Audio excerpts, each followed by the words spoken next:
کہمس نے ابن بریدہ سے، انہوں نے یحییٰ بن یعمر سے روایت کی، انہوں نے کہا کہ سب سے پہلا شخص جس نے بصرہ میں تقدیر سے انکار کی بات کی معبد جہنی تھا۔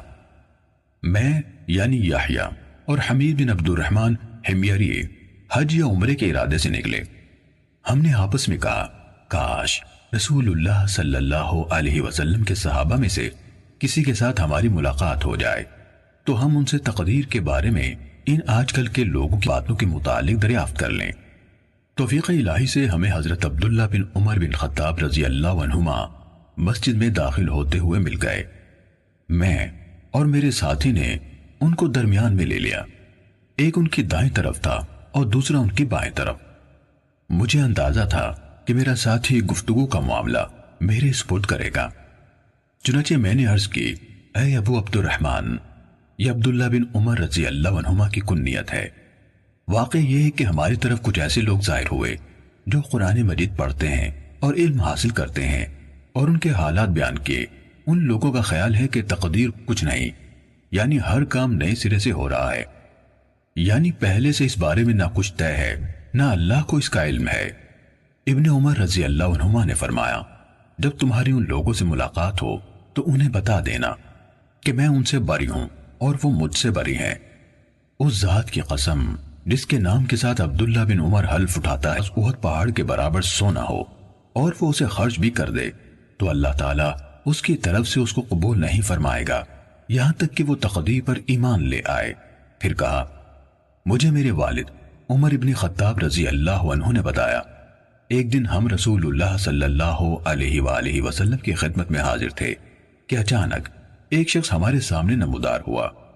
اس کے کپڑے انتہائی سفید اور بال انتہائی سیاہ تھے، اس پر سفر کا کوئی اثر دکھائی دیتا تھا، نہ ہم میں سے کوئی اسے پہچانتا تھا، حتیٰ کہ وہ آ کر نبی اکرم صلی اللہ علیہ وسلم کے پاس بیٹھ گیا اور اپنے گھٹنے آپ کے گھٹنوں سے ملا دیے اور اپنے ہاتھ آپ صلی اللہ علیہ وآلہ وسلم کی رانوں پر رکھ دیے اور کہا، اے محمد صلی اللہ علیہ وسلم، مجھے اسلام کے بارے میں بتائیے۔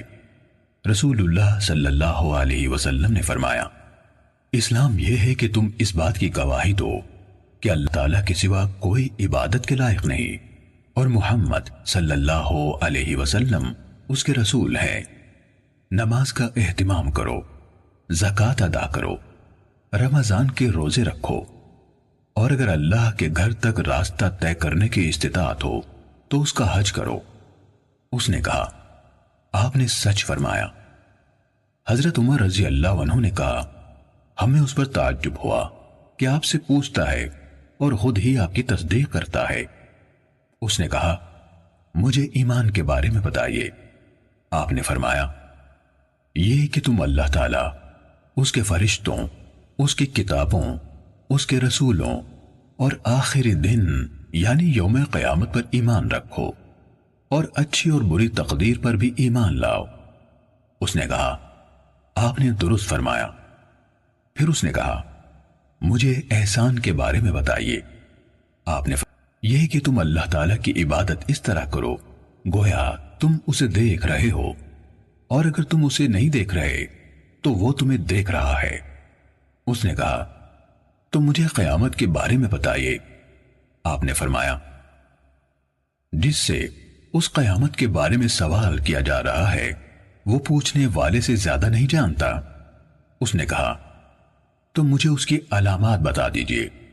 آپ نے فرمایا، علامات یہ ہیں کہ لونڈی اپنی مالکہ کو جنم دے، اور یہ کہ تم ننگے پاؤں، ننگے بدن، محتاج، بکریاں چرانے والوں کو دیکھو کہ وہ اونچی سے اونچی عمارتیں بنانے میں ایک دوسرے کے ساتھ مقابلہ کر رہے ہیں۔ حضرت عمر رضی اللہ عنہ نے کہا، پھر وہ سائل چلا گیا۔ میں کچھ دیر اسی عالم میں رہا، پھر آپ صلی اللہ علیہ وآلہ وسلم نے مجھ سے کہا، اے عمر، تمہیں معلوم ہے کہ پوچھنے والا کون تھا؟ میں نے عرض کی، اللہ اور اس کا رسول زیادہ آگاہ ہے۔ آپ صلی اللہ علیہ وآلہ وسلم نے فرمایا، وہ جبرائیل تھے، تمہارے پاس آئے تھے، تمہیں تمہارا دین سکھا رہے تھے۔ صحیح مسلم حدیث نمبر 93۔